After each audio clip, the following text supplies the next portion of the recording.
살아계신 하나님, 우리를 향하신 그 크신 사랑으로 인하여 하나밖에 없는 아들을 단 한 번의 희생 제물로 드리게 하셔서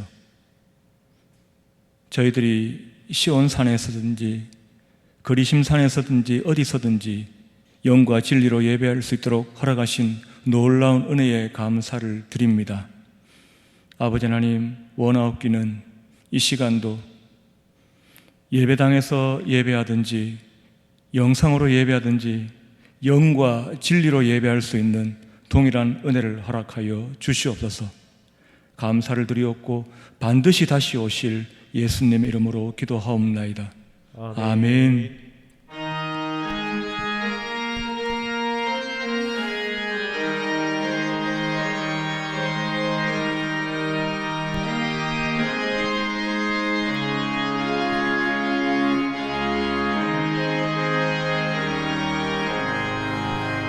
내 평생 소원 이것뿐 주의 일하다가 이 세상 이별하는 날 주 앞에 가리라. 꿈같이 헛된 세상 일 취할 것 무엇냐. 이 수고함 많아요 헛된 것뿐일세. 불같은 시험 많으나 겁내지 맙시다. 구주의 권능 크시니 이기고 남겠네. 금보다 귀한 믿음은 참법에 되도다. 이 진리 믿는 사람들 다 복을 받겠네. 살같이 빠른 광음을 주 위에 아끼세. 온 몸과 마음을 바치고 힘써서 일하세.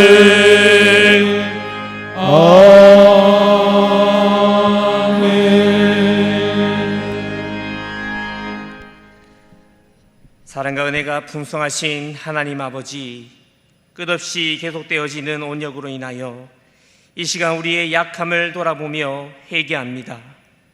이 온역으로 인하여 예배를 잃지 않기 위해 기도하오니 경건한 마음으로 예배 자리를 구별하여 영과 진리로 바르게 예배할 수 있는 믿음을 허락하여 주옵소서. 아멘. 지금까지 우리를 지켜주시고 함께하신 임마누엘의 하나님, 우리에게 허락하여 주신 평범한 일상이 하나님의 은혜였고 선물이었음을 고백합니다. 이 어려운 상황과 환경 가운데서도 영상으로 예배할 수 있음에 감사를 드립니다. 상황과 환경에 지혜받지 않고 마음으로 온전히 예배할 수 있는 은혜를 허락하여 주옵소서. 아멘. 하나님보다 우상 숭배와 제약에 빠져 세상을 사랑하고 돈과 명예를 쫓아 살아온 교만함을 용서하여 주옵소서. 주님 앞에 다시 회개함으로 거짓과 불의와 타협하지 않고 육신의 욕심을 따라 살지 않으며 오직 예수 그리스도의 보혈로 우리의 몸과 마음을 정결하게 씻어 주옵소서. 이 온역 가운데서도 우리 교회와 우리 성도들의 가정이 진리 가운데 든든히 세워지게 하여 주옵소서.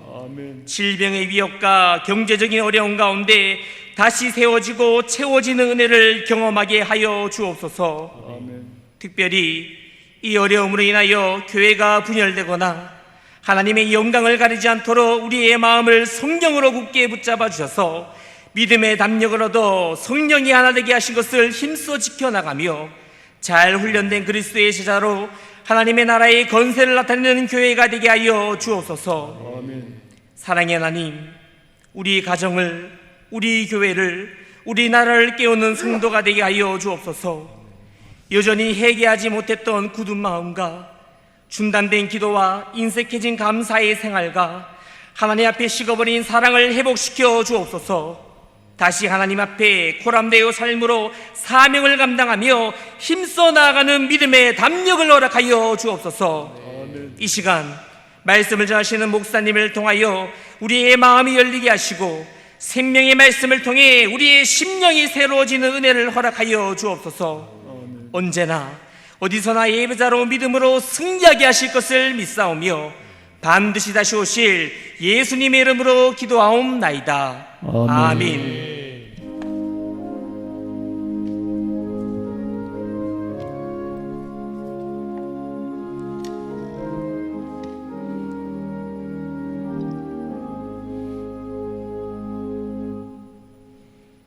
하나님의 말씀 로마서 1장 13절부터 17절까지의 말씀입니다. 신약성경 240면입니다. 로마서 1장 13절부터 17절까지 말씀 제가 봉독하겠습니다.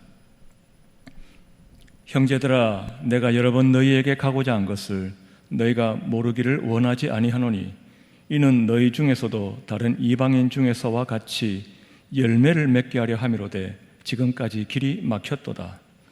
헬라인이나 야만인이나 지혜 있는 자나 어리석은 자에게 다 내가 빚진 자라. 그러므로 나는 할 수 있는 대로 로마에 있는 너희에게도 복음 전하기를 원하노라. 내가 복음을 부끄러워하지 아니하노니 이 복음은 모든 믿는 자에게 구원을 주시는 하나님의 능력이 됨이라. 먼저는 유대인에게요 그리고 헬라인에게로다. 복음에는 하나님의 의가 나타나서 믿음으로 믿음에 이르게 하나니 기록된 바 오직 의인은 믿음으로 말미암아 살리라 함과 같으니라. 아멘. 봉독한 본문으로 내가 복음을 부끄러워하지 아니하노니 라는 제목으로 말씀 전하겠습니다. 오늘 본문은 로마서 전체의 서론 부분입니다. 그래서 사도 바울이 이 로마서를 통해서 무슨 주제를 가지고 말씀을 전하려고 하는지 이 서론에서 밝히고 있습니다. 많은 학자들이 로마서 전체의 요절을 오늘 본문 중에 있는 16절의 메시지라고 합니다. 이 복음은 모든 믿는 자에게 구원을 주시는 하나님의 능력이 됨이라. 무슨 말입니까? 어떤 메시지를 담고 있습니까? 하나님께서 구원을 주신다는 말입니다. 하나님께서 복음을 믿는 자에게 구원을 주십니다. 내 능력이 아니라 하나님의 능력으로 우리는 구원받는 삶을 삽니다. 이것이 바울이 전하려고 했던 메시지입니다. 바울은 이 복음을 이방인들에게 전하기 위해 죽도록 충성했고 결국 순교했습니다. 세상 그 무엇보다 이 복음이 가치 있고 자랑스러웠기 때문입니다. 16절은 이렇게 시작합니다. 내가 복음을 부끄러워하지 아니하노니. 일반적으로 말입니다. 부끄럽지 않다와 자랑스럽다 중에 어느 것이 더 강조의 의미입니까? 내가 사랑하는 사람에게 사랑 고백을 하는데 나는 당신을 미워하지 않는다와 나는 당신을 좋아한다 가운데 어떤 말을 해야 되고 어떤 말을 듣고 싶으십니까? 미워하지 않는다, 좋아한다. 그렇습니다. 미워하지 않는다는 말은 그렇다고 좋아하는지에 대한 의미는 없습니다. 그래서 둘 중에 좋아한다가 더 강한 의미를 담고 있습니다. 마찬가지입니다. 복음의 탁월함을 강조하기 위해서 바울은 나는 복음이 자랑스럽다 하면 되는데 그렇게 말하지 않고 나는 복음을 부끄러워하지 않는다고 합니다. 그 이유는 로마서가 변증의 책이기 때문입니다. 로마서가 기록될 당시 바울에게 그리고 로마교회 성도들에게 나는 복음이 부끄럽다, 너는 복음이 부끄럽지 않느냐라는 공격이 있었다는 말입니다. 그래서 바울은 그에 대해서 변호합니다. 바울은 너는 알지도 못하고 복음이 부끄럽다고 하지만 나는 복음을 알기 때문에 이 모든 믿는 자에게 구원을 주시는 하나님의 능력이 됨을 알기 때문에 절대로 이 복음이 나는 부끄럽지 않다. 나는 복음이 자랑스럽다. 그 말씀을 하는 것입니다. 누가 복음을 부끄럽게 여기라고 공격을 했을까요? 오늘 본문이 기록된 책의 제목이 로마서입니다. 로마 교회 성도들을 향한 편지입니다. 로마 교회는 로마 안에 있습니다. 로마가 어떤 나라입니까? 당시 이스라엘 땅을 식민지로 만들어서 통치하던 이스라엘의 지배국이었습니다. 그래서 유대인으로 나셨던 예수님을 못 박아 죽인 사람들도 로마의 군사들입니다. 복음을 모르는 로마 사람들에게는 예수님은 단지 자기 식민지 땅에서 큰 문제를 일으켜서 그 참혹하고 부끄러운 십자가에 달려 고통스럽게 죽은 한 젊은 사형수에 불과했다는 말입니다. 자기들이 자신들의 손으로 죽인 사형수를 저 사람들이 하나님의 아들이다, 죽은 게 아니라 부활했다, 지금은 땅에 계신 것이 아니라 승천하셔서 저 하늘 보좌 우편에 계신다 하는 말을 들으니까 그들의 반응이 무엇이었냐 하면, 그런 엉터리 거짓말을 믿으라면 나 같으면 부끄럽겠다, 너는 부끄럽지 않느냐라는 공격이 있었다는 말입니다. 그래서 바울은 로마서 전체를 통해서 나는 복음이 부끄럽지 않다라고 복음을 변증합니다. 오직 이 복음밖에, 이 복음을 믿는 방법밖에, 이 복음이 맞다고 입으로 시인하는 방법밖에 구원을 얻을 방법이 없기 때문에, 그래서 나는 복음을 부끄러워하지 않는다라고 선포합니다. 사랑하는 여러분, 왜 복음이 자랑스럽습니까?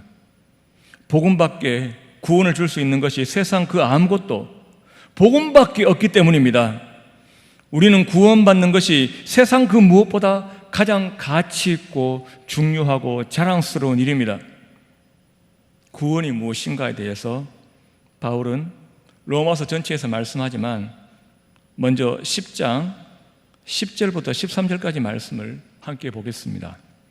사람이 마음으로 믿어 의에 이르고 입으로 시인하여 구원에 이르느니라. 성경이 이르되 누구든지 그를 믿는 자는 부끄러움을 당하지 아니하리라 하니 유대인이나 헬라인이나 차별이 없음이라. 한 분이신 주께서 모든 사람의 주가 되사 그를 부르는 모든 사람에게 부요하시도다. 누구든지 주의 이름을 부르는 자는 구원을 받으리라. 아멘. 구원이 무엇인지에 대한 설명 가운데 이 10장 10절부터 13절까지의 문맥을 보면 이렇게 강조를 하기 위한 구조라는 것을 볼 수 있습니다. 10절과 13절에는 구원에 이른다, 구원을 받는다. 그럼 그 구원이 무엇인가? 11절과 12절에 보면 11절은 먼저 구원은 부끄러움을 당하지 않는 것이 구원이다. 근데 거기서 더 나아가 12절에는 부르는 사람에게 부요하시도다. 하나님을 부르는 사람에게 부요함을 주시는 것이 바로 구원이라. 다시 말해서 구원은 부끄러움을 당하지 않는 것에다가 부요함을 얻는 것을 더하고 있다는 말입니다. 부끄러운 것이 무엇입니까? 세상에 죽어서 지옥 가는 것만큼 비극이 없습니다. 그렇게 비참하고 부끄러운 것이 없습니다. 우리가 복음을 받고 예수를 믿는 것은 먼저 이 부끄럽고 비참한 지옥 심판을 면하기 위함입니다.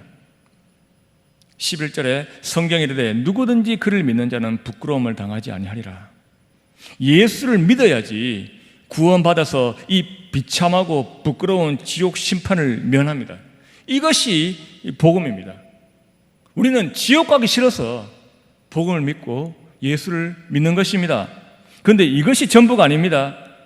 11절뿐만 아니라 12절도 있습니다. 12절 하반절에 그를 부르는 모든 사람에게 부요하시도다. 부끄러움은 없애주시고 그 대신에 부요함을 주신다는 말입니다. 이 부요함은 미래적으로 부유하고 풍성한 천국에 죽어서 간다는 의미만 있지를 않습니다. 이 부유함은 또한 현재적입니다. 바로 지금입니다.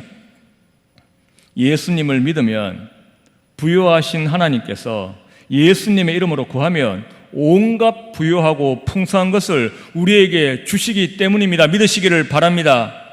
땅에 사는 동안 하늘의 위로, 하늘의 평안, 하늘의 풍성함을 맛보며 살도록 예수님을 통해서 통로를 열어주셨습니다. 그래서 우리는 부유하신 하나님께 기도할 수 있고 부유하신 하나님께 응답받아서 그 부요함, 그 풍성함을 누리며 산다는 말입니다. 이것이 구원받은 사람의 삶입니다. 이 사실을 전해준 것이 바로 복음입니다. 구원은 부끄러움을 당하지 않는 것 더하기 부유함을 얻는 것이라는 것은 요한복음에서 예수님께서 먼저 직접 말씀하셨습니다. 요한복음 10장 10절입니다. 도둑이 오는 것은 도둑질하고 죽이고 멸망시키려는 것뿐이요 내가 온 것은 양으로 생명을 얻게 하고 더 풍성히 얻게 하려는 것이라. 아멘. 예수님이 오신 목적이 무엇이라고 합니까? 내가 온 것은 생명을 얻게 하고 더 풍성히 얻게 하려는 것이라. 요한복음 10장 10절에서 이렇게 말씀합니다. 이것은 로마서에서 바울이 복음은 부끄러움을 당하지 않는 것 더하기 부요함을 얻는 것이라는 말과 일맥상통합니다. 그래서 바울은 로마서 전체 말씀을 통해서 무엇이 우리에게 부끄러움을 당하지 않게 하고 부요함을 주는가를 설명하고 있습니다. 바로 관계입니다. 예수님을 통해 변화된 하나님과의 관계입니다. 원래는 부끄러운 관계였는데 이것이 변하여 복음 덕분에 자랑스러운 관계가 되었다는 말입니다. 요한복음 10장 10절에도 예수님과 우리와의 관계가 나옵니다. 내가 온 것은 양으로 생명을 얻게 하고 더 풍성히 얻게 하려는 것이라. 무슨 말입니까? 11절에 나는 선한 목자라. 선한 목자는 양들을 위하여 목숨을 버리거니와 말씀합니다. 요한복음에는 예수님께서 우리의 목자, 우리의 선한 목자이시기 때문에 자기 양, 자기 소유인 우리에게 생명과 풍성함을 주시기 위해 자기 목숨도 버리셨다고 말씀합니다. 양과 목자의 그 좋은 관계이기 때문입니다. 로마서에서 바울은 어떻습니까? 바울도 계속해서 하나님과 우리가 어떤 관계인가를 말씀하는데 그에 앞서 먼저 얼마나 비참하고 부끄러운 관계였는가를 먼저 말씀합니다. 5장 6절에 우리가 아직 연약할 때에, 5장 8절에 우리가 아직 죄인 되었을 때에, 5장 10절에 곧 우리가 원수 되었을 때에, 이것이 저와 여러분의 과거입니다. 우리가 이것을 지나왔습니다. 참 부끄러운 고백입니다. 하지만 바울은 굳이 우리의 이 부끄러웠던 신분에 대해서 설명합니다. 왜 구원은 하나님의 능력으로밖에 안 되는가를 설명하기 위해서입니다. 한마디로 이렇게 연약하고 죄인이고 원수인 나는 나를 구원할 능력이 없었다는 말입니다. 이 비참하고 부끄러운 신분을 바울은 6장에서는 단 한 단어로 명쾌하게 정리합니다. 6장 16절, 17절, 20절에 3번이나 강조되어 나오는 죄의 종입니다. 왜 연약하고 죄인이고 원수일 수밖에 없었는가? 죄의 종이었기 때문입니다. 죄의 지배를 받았습니다. 죄가 주인이었습니다. 바울이 왜 이런 고백을 굳이 하겠습니까? 그래서 나는 나를 구원할 능력이 없고 그래서 지금 누리는 구원이 너무나 귀한 선물이라는 사실을 강조하기 위해서입니다. 바울은 계속해서 복음이 부끄럽지 않은 이유로 변화된 지금 신분, 지금 하나님과의 관계에 대해서 말씀합니다. 이것도 6장에 보면 죄의 종의 반대말로 3가지가 나오는 것을 볼 수 있습니다.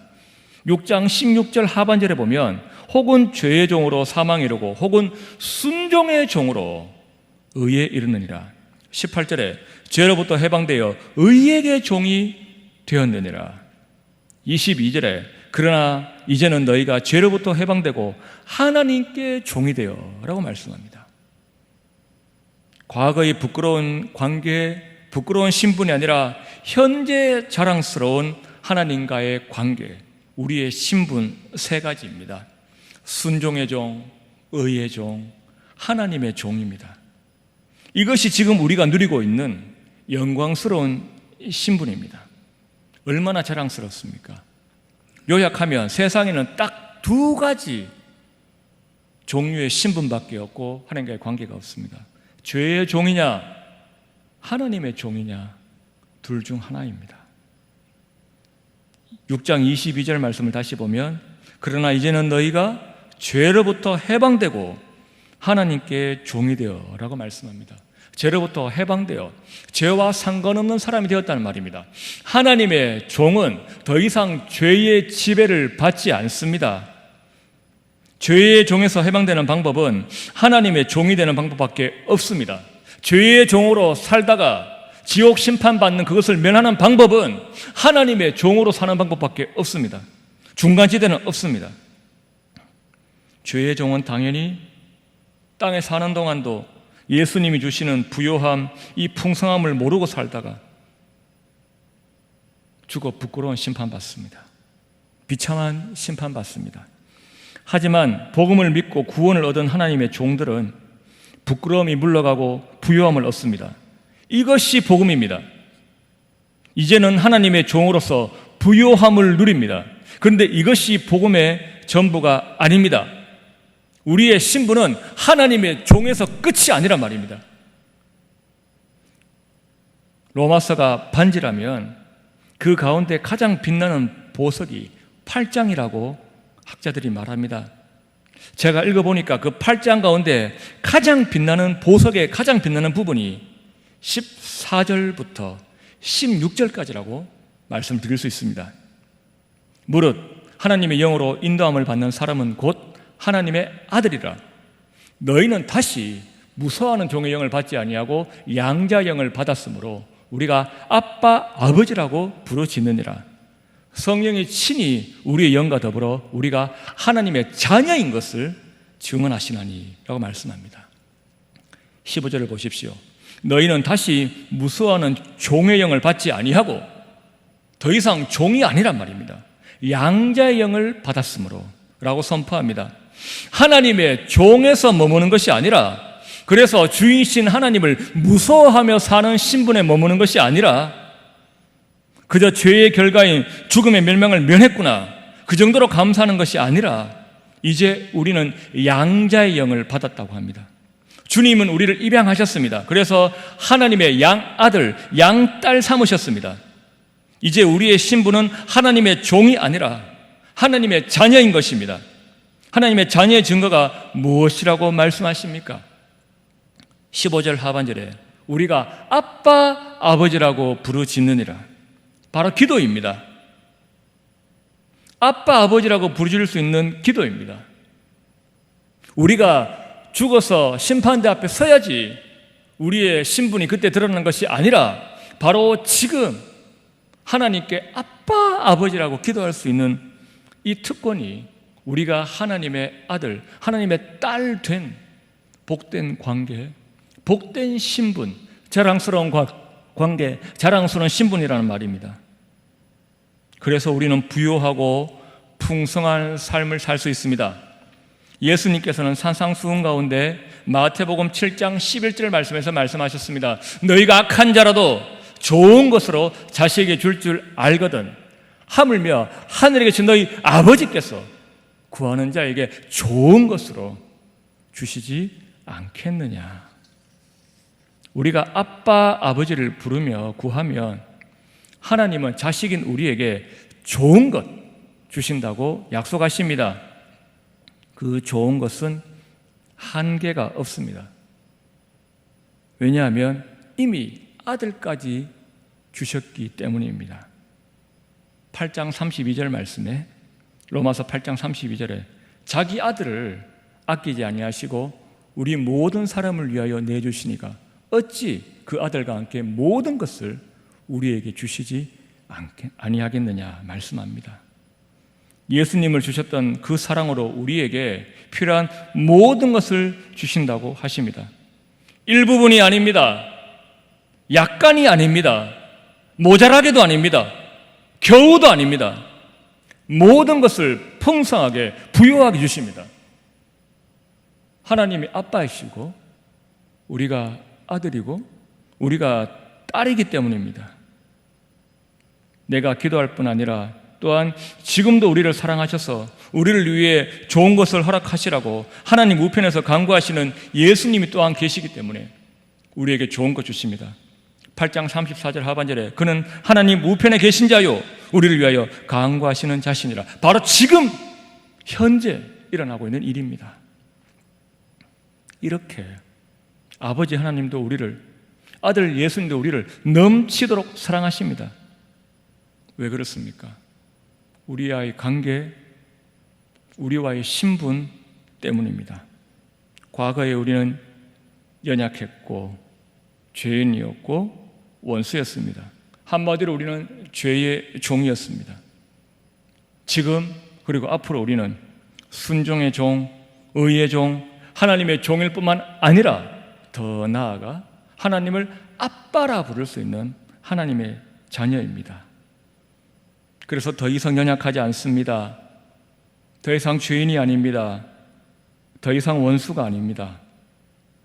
하나님의 자녀입니다. 이 모든 것이 오직 예수님의 보혈로만 가능한 은혜, 바로 복음이 주는 은혜입니다. 그래서 지금 이 복음을 가졌기 때문에 우리는 만약에 시련의 터널을 지나고 있어도 여전히 기뻐할 수가 있습니다.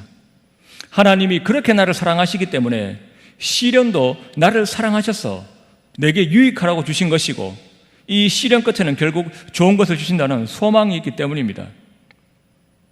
그 소망은 어디서 옵니까? 아들을 주시고 모든 것을 주시는 아버지의 사랑이 주시는 부요함을 알기 때문입니다. 그래서 바울은 5장에서 자랑스럽게 외칩니다. 5장 3절부터 보면 다만 이뿐 아니라 우리가 환난 중에도 즐거워하나니 이는 환난은 인내를, 인내는 연단을, 연단은 소망을 이룬 줄 알미로다. 소망이 우리를 부끄럽게 하지 아니함은 우리에게 주시는 성령으로 말미암아 하나님의 사랑이 우리 마음에 부은 바 됨이니. 아멘. 환난 중에 바울은 나는 이 환난이 부끄럽지 않다 합니다. 왜 그렇습니까? 5장 5절 말씀에 소망이 우리를 부끄럽게 하지 않기 때문에, 소망이 있기 때문에 난 부끄럽지 않다는 겁니다. 소망이 있어서 나는 내 어려움이 부끄럽지 않다. 이 고백이 또한 저와 여러분의 고백이 되기를 축원합니다. 이 고백을 주시는 우리 예수님께서 저와 여러분에게 부끄러움이 아니라 자랑이 되는 줄로 믿으시기를 바랍니다. 우리는 참으로 험악한 시대를 지금 살아가고 있습니다. 1년 반 사이에 세상은 예수 믿는 사람, 주일 교회 가는 사람, 함께 모여 예배드리는 사람을 별난 사람의 별난 일로 둔갑시켜버렸습니다. 지난 8월 1일 서울 은평제일교회 예배 장면입니다. 19명까지만 모일 수 있다는 그 서울시의 방침에 맞서서 이렇게 방역수칙을 준수하고 심지어 개인별로 방호복을 입고 이렇게 예배를 드렸습니다. 여러분, 이 모습이 여러분은 자랑스럽습니까? 아니면 부끄럽습니까? 저는 참 자랑스럽습니다. 저는 이 모습을 보면서 하나님을 향한 예배에 대한 간절함과 사모함을 느꼈습니다. 또한 세상을 향한 믿는 자로서의 강단과 결기를 느꼈습니다. 서울 한복판에 그래도 이런 교회가 있다는 것이 자랑스러웠습니다. 그렇게 법으로 막는데 말입니다. 그런데 이 사진이 나오는 뉴스에 댓글 가운데 어떤 게 있었냐면, 나도 예수 믿고 나도 교회 다니지만 부끄럽다. 이러니까 교회가 욕먹는다. 참 별나게 예수 믿는다. 민망하다. 부끄럽다. 이런 내용들이 있었습니다. 제가 오늘 말씀에 주제를 정하게 된 것이 바로 이 댓글들 보고 이러면 안 되는데 싶어서 오늘 말씀을 준비했습니다. 정말 교회 울타리 안에 있는 사람들이 쓴 글인지 아니면 교묘하게 교회 밖에서 우리의 갈등을 조장하기 위해 쓴 글인지 저는 잘 모르겠습니다. 한 가지 확실히 제가 알 수 있는 것은 이것입니다. 이 악한 세상은 갈수록 우리 성도들이 예수를 구주로 믿고 예수를 주인으로 믿고 그래서 세상 줄 수 없는 대단한 자긍심을 가지고 사는 그 자부심을 잃어버리게 시도하고 점점 예수 믿고 교회에 모이는 것을 별난 사람들이 하는 부끄러운 일로 몰아간다는 겁니다. 그런 세상을 향해 우리는 무엇이라고 외쳐야 됩니까? 진짜 부끄러운 게 뭔지 알긴 알라고 우리는 외쳐야 됩니다. 진짜 부끄러운 것은 복음이신 예수님을 아직도 영접하지 않고 여전히 연약한 죄인, 하나님의 원수의 신분으로 죄의 지배를 받는 죄의 종으로 살고 있는 저들의 현실입니다. 지금도 부끄럽고 나중엔 더 부끄럽겠지요. 우리는 어떻습니까? 우리는 영광스럽게도 하나님의 종, 더 나아가 하나님께 아빠라 부를 수 있는 모든 좋은 것을 받아 누릴 수 있는 특권을 받은 자랑스러운 하나님의 아들, 하나님의 딸입니다. 이 사실이 세상이 우리에게 뭐라 해도 우리의 평생 자랑거리가 되어야 되고, 그래서 우리는 이 사실 때문에 주님을 기뻐해야 되고 주님께 예배하는 것을 기뻐해야 된다는 말입니다. 오늘 여러분 자신에게 물어보시면서 점검해야 될 것이 무엇입니까? 나는 복음을 자랑스러워하는가? 아니면 이 복음을 부끄러워하는가입니다.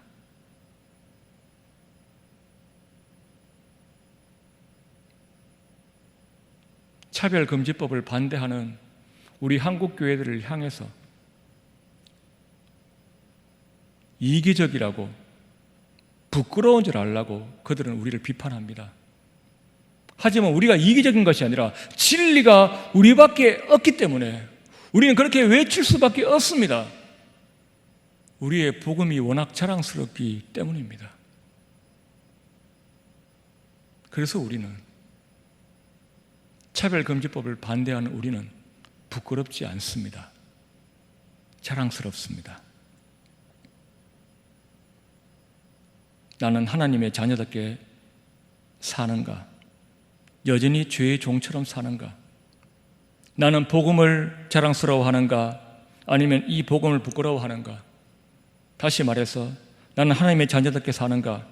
아니면 아직도 죄의 종처럼 여전히 그 모습을 못 벗었는가? 우리는 우리 자신을 향해서 날마다 물어야 합니다. 오늘 본문 가운데 16절이 날마다 우리 말과 행실을 통해 선포되어야 합니다. 함께 읽겠습니다. 내가 복음을 부끄러워하지 아니하노니 이 복음은 모든 믿는 자에게 구원을 주시는 하나님의 능력이 됨이라. 아멘. 그렇습니다, 여러분.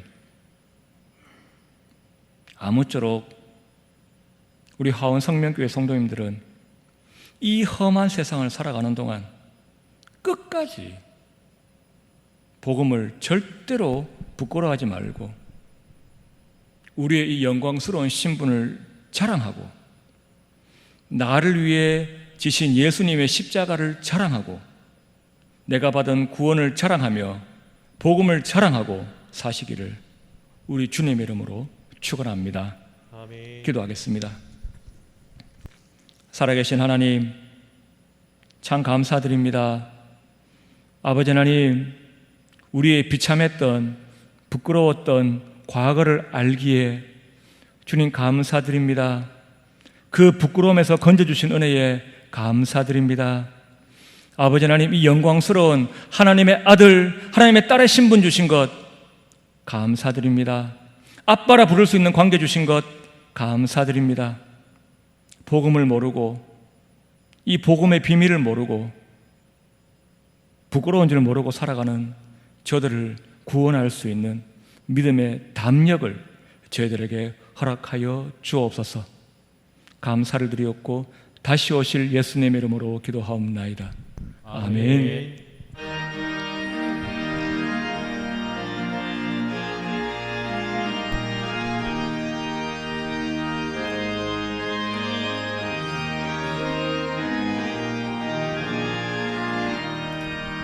주 믿는 사람이 일어나 다임을 아파요. 이 세상 모든 마귀를 다쳐서 멸하세. 저 앞에 오는 적군을 다 싸워 이겨라.